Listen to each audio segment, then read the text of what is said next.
What's up, guys? This is Coach Grant with First Down Training, and today we're going to be breaking down some of the best routes that wide receivers can learn to be unguardable from a DB. So I hope this video helps you guys out. Hope it could teach you a few new things, but also, fellas, if you are a wide receiver and would like to train with myself and my staff of coaches this offseason, we are going to be traveling out to 11 more states for 2-day-long QB and wide receiver training camps. Next up on our camp tour, we'll be coming out to Dallas, Texas. That camp is completely sold out, but then we'll be heading out to the DMV area, St. Louis, Missouri, Honolulu, Hawaii, Boston, Cleveland, Austin, Seattle, Newark, Denver, and Los Angeles. So if you guys want some more information on that, how you can sign up and get more information, check out that very first link in the description below. We'd love to have you there. Let's get started with this video. So now, first things first, how would you guys run, do you think, a post route versus this specific coverage? And this is one of the best routes that you guys can run if you know how to run it correctly. So coming up to the line pre-snap, I want to be able to understand three things about a DB. His leverage, how close or how far he is, and then what type of coverage might it be.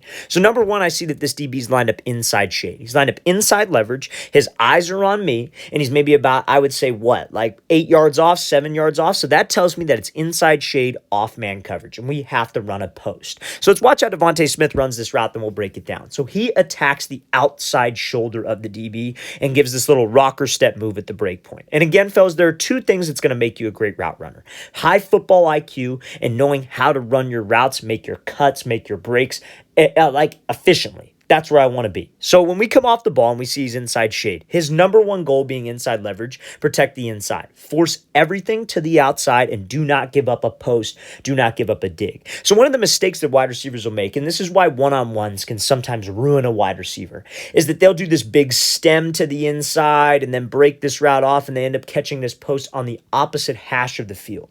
Now, in one-on-ones, yeah, that might look all right. But to anybody who knows anything about football, that is the most unrealistic route that we can run. Reason being is because in a real game, there are other receivers on the field. There are other routes in the entire play. You have to be able to keep the right spacing on a play. So let's say Devontae Smith's running a post here, but let's say the slot wide receiver is running a dig. If you have this big stem to the inside and break off on your post and you're a yard from the dig, one defender can guard two routes. So it is not a realistic route. We have to be able to keep spacing like how the route was drawn up. So we do not want to do this big stem to the inside. Now, some of you might think, oh, well, if I stem him and I attack his midline or I try to step on his toes, he's just going to backpedal. He's going to backpedal, but he's going to do something called weaving. And a weave is when he backpedals almost at an angle. He protects his leverage. He keeps his leverage. Now, if I had to run an outside breaking route, that would be great because that's creating more space for me. But if I have to run an inside route, I'm going to cut right into him and the spacing of the play is going to be off. So what he wants to do is you want to attack the outside shoulder and outside hip of the DB. My goal is to get him to open up and think fade. So what do I need to do to be able to sell the fade? It comes down to three specific things. Number one, I have to make sure that I'm running hard. Devontae Smith has a ton of speed, so that definitely helps. But if you're a wide receiver who's maybe not the fastest guy in the world, you can still sell fade by simply running hard. Now, there's two other things you need. You need good body language. That means that before you make this cut, we cannot raise up with my chest. I can't pop my chin up in the air because that is an indicator. And remember, what coverage did we diagnose that it was? It was off man, right? And so when it's off man, where's the DB's eye supposed to be? He's supposed to be watching our hips. So when he sees our hips raise up because we're raising my pad level, that's an indicator, and he's going to sit on this break. So let's keep the same pad level. Let's run hard, and let's also maintain my stride. So many wide receivers, when they get this DB into this position, because they're close to him, they're a little uncomfortable, they start to chop their feet. And when you chop your feet, that slows you down, and that is also an indicator. So if you could do those three things and attack the outside hip, outside shoulder to maintain spacing and still be able to separate, that is how you run this perfect post route versus inside leverage. A lot of people are afraid to do this. They're afraid to run this route because it can be uncomfortable, but if you know how to do it and what to do, you can be unguardable in this situation. So let's play this full speed. Great job by Smith flipping that guy's hips and then breaking off on that post route. So now, next example I want to talk about here is how would you guys run a dig route versus inside shade coverage when that DB is maybe 2 to 3 yards off. So this is another uncomfortable route situation. But again, so many people think that just because it's an inside breaking route, I need to take an inside release, especially when it's press, right? The last example was off man. So we knew that there was really no necessary release, I guess you should take. But on this specific example, there is a release. You could take an outside release or an inside release. And I'm telling you this right now. Your release should always be the opposite of the DB's leverage. So if he's inside leverage, your release should always be to the outside. If he's outside leverage, unless it's a mandatory outside release play, which is usually on a fade, if he's outside leverage, your release should be to the inside. Take what the DB gives you. Now, let's play this full speed. Let's watch what Adam Thielen does. He attacks the DB's leverage, holds him inside, takes an outside release, but again, we gave the quarterback space to throw me open. Because when you give the quarterback space to throw you open, that makes his job a lot easier. And especially at this level, every single quarterback, I don't care what your opinion is. I know how much people hate on Russell Wilson, Kirk Cousins, all that. If you're starting for you're one of the 32 best in the entire world. That you could put the ball anywhere you want to put that ball if the wide receiver gives you space. Now, reading a defense, things like that, those are different stories. But in terms of accuracy, when it is a situation like this, practice one-on-one, anywhere, we just have to give him space. And that goes for a quarterback at any level. If you have a starting quarterback, he's probably pretty decent. Just give him space. So a lot of wide receivers will try to just, let's fake to the outside, take the inside release. But remember, inside shade, whether he's in press, whether he's like 2 to 3 off in this case, or 8 yards off, his goal is to protect the inside, force everything to the outside. So he does not want to give this up. So with my release, that's where I want to threaten him. You see how Thielen attacks that leverage. Make him think we're trying to cross his face because that's what's going to move him. And I don't need to break his ankles. I just need to hold him to the inside. I just need to keep him honest because when I keep him honest to the inside, it sets me up to the outside. I could do things like restack him. I could get skinny. I could get hip to hip, which sets you up for separation. Now, the reason why people don't like the outside release versus inside leverage press or like catch technique, if you will, people don't like it because they're like, coach, what if I get to the top of the break and this DB's right here, right on my hip? If I got to run a dig, I'm just going to run into him. You got to have a plan. All great wide receivers have a plan with their routes. And it's not a plan that they think of on the fly because that's impossible. You can't run your routes full speed and be thinking at the same time. This is a plan that's premeditated. You plan this thing out ahead of time, whether it's through film study or getting ready to play a DB in competition that week, whether it's just you've been working in the offseason on certain skills and that's what you're trying to prep for, whatever it is, but you got to have a plan. So his plan would be, okay, I'm going to take the outside release and I'm going to work to stack, give him a hard fake to the outside at the top of the break. And now I have plenty of space to accelerate. I'm not running into other receivers on the field like that last example that we talked about.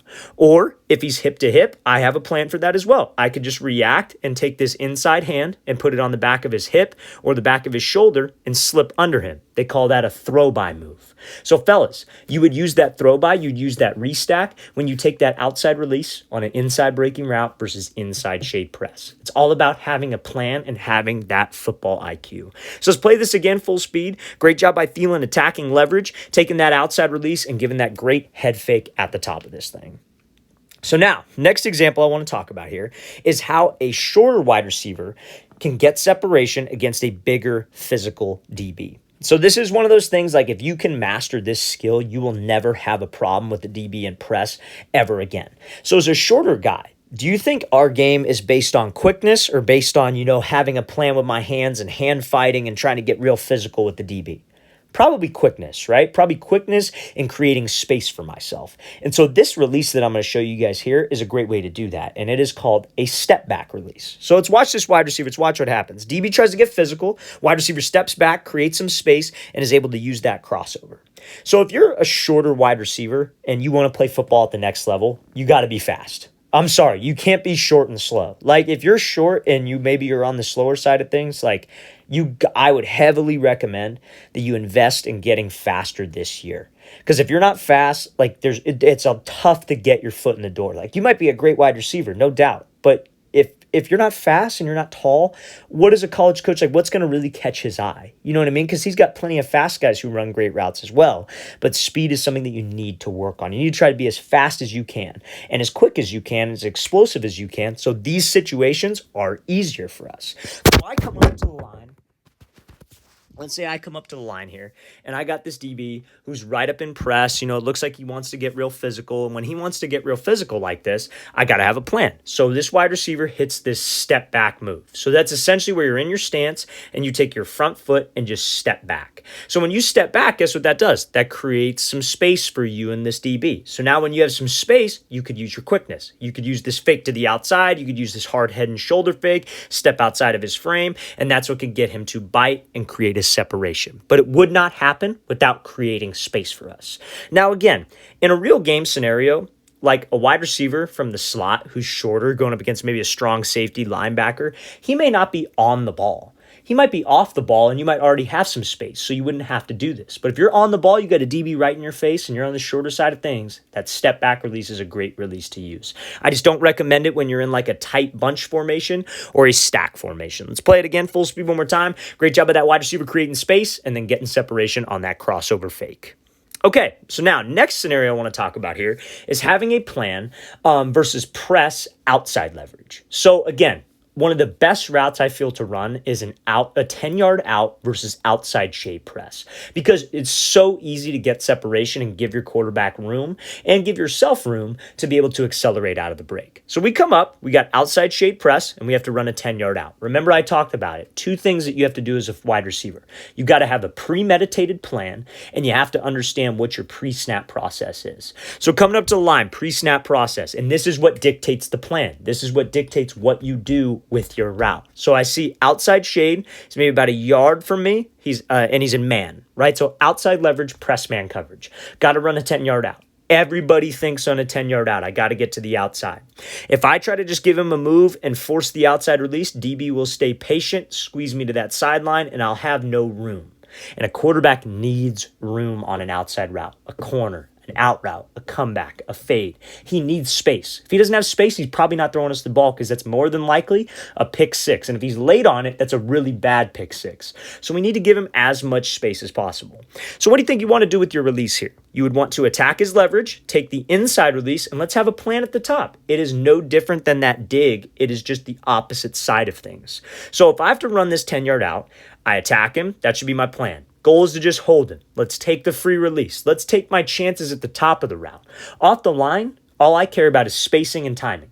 DB's goal in press is to screw up timing. That's the only reason he plays press, is to get hands, get physical, and to screw up spacing or to get hands on us and screw up timing with the QB. So he has to move on. So when I do that, my goal is just to hold him. Let's just keep timing and let's stay with my quarterback's timing. Top of the route's where I make my money. Top of the route is how I get open.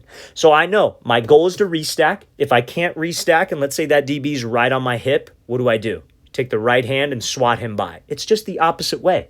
It's the same thing as that dig, fellas. It's just now an opposite type of coverage. It's outside leverage press with an outside breaking route. So this wide receiver is able to stack, gives a hard fake outside, and look at all the space he has now.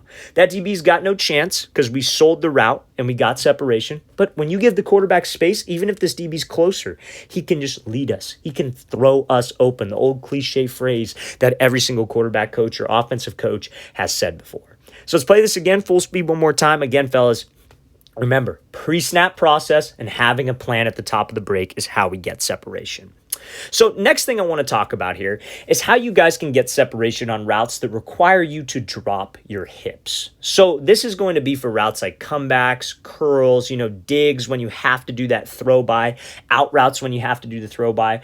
All those have that hip drop break in common. Some people call it snapping down. Some people call it, sinking of the hips, whatever it is. But what's the mechanics behind that? Because I see so many wide receivers do this incorrectly. So leading up into the break, why is it important to have this violent hip drop? You see how quickly he drops his hips there. Ball was a little bit overthrown, but you see how he has this kind of just violent drop, like he snaps down. Why is that important? Number one, snapping down is important because when you guys are running routes, what are we trying to sell? We talked about this in the very first clip of Devontae Smith. We're trying to sell fade. We're trying to get this DB to do exactly what he is doing here. Opened up fully, running as hard as he can because I'm running as hard as I can. I have good stride and I have good body language. I'm not giving him any indication that I am making a cut. No indicators, right? So when this wide receiver drops into this break, two things are going to help you get in and out of this thing. Number one, well, actually three things. Number one, we have to be violent. You want to drop violently because that's the only way that you can stop on a dime when actually running hard and selling fade. Because I think we all can agree we have to sell fade. But to be able to stop and make a sharp cut, it's got to be a violent drop. If you guys got some speed and let's say you get low like he does right here, because we all know that we have to get low, but it's a slow drop of your hips. It takes you a while to get to that position.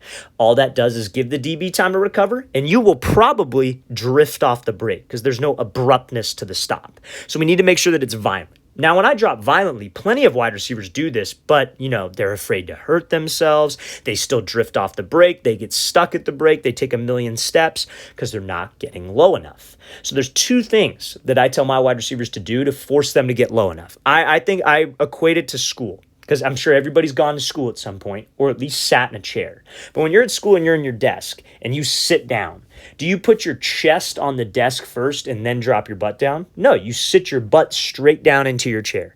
That's how I want you guys to be at the break point. So many wide receivers will try to get low, but they don't ever sit their butt down like this. They'll bend at their waist. Their chest will go ahead of their knees, right? You don't want that. We want to sit my butt down as quickly as I can in that chair.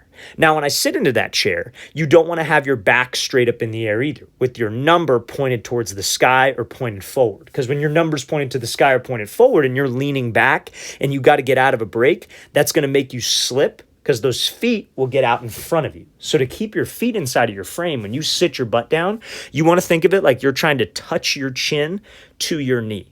When your chin goes to your knee, and again, it doesn't need to fully get like that low. You don't need to actually touch your chin to your knee. But we should be in that like angle, if you will. It should be at that pattern or that like kind of motion, chin goes to knee. Because when you get that low and you have that good upper body pad level, that can help you make a sharp cut. Now we're in a balanced position, and because we dropped quickly, we got to that position fast, and I can make a sharp, explosive cut that will drive me out of the break. So that goes for anything, fellas. Remember, we talked about on a dig route, having a plan. And yes, you got to have a plan. You got to have a good pre-snap process. But if you don't have the technique to get separation, you will not get separation. So if you got a DB who's right here on your hip and you got to slip underneath and run a dig, and you maybe bend at your waist, or you don't get low enough and you drift off the break, you physically can't do the throw by. So what? You had a plan. You didn't have the technique to be able to get in and out of the break. So you got to have both. You got to have a plan. You got to know how to execute the plan and the reason why behind the plan, but we also need the technique. So make sure when we are dropping my hips, fellas, I am sitting into the chair as quickly and as violently as I could sit down, and that chin goes to my knee. All right, fellas, I really want to thank you for watching. I really appreciate it. If you guys have any questions at all, don't hesitate to leave those in the comment section below. Always appreciate the feedback. It's always great to hear from you guys. And again, fellas, if you'd like to come train with us in 11 different states this off-season, check out that very first link in the description below. We'd love to have you out to one of our off-season camps. I'll see you guys next time.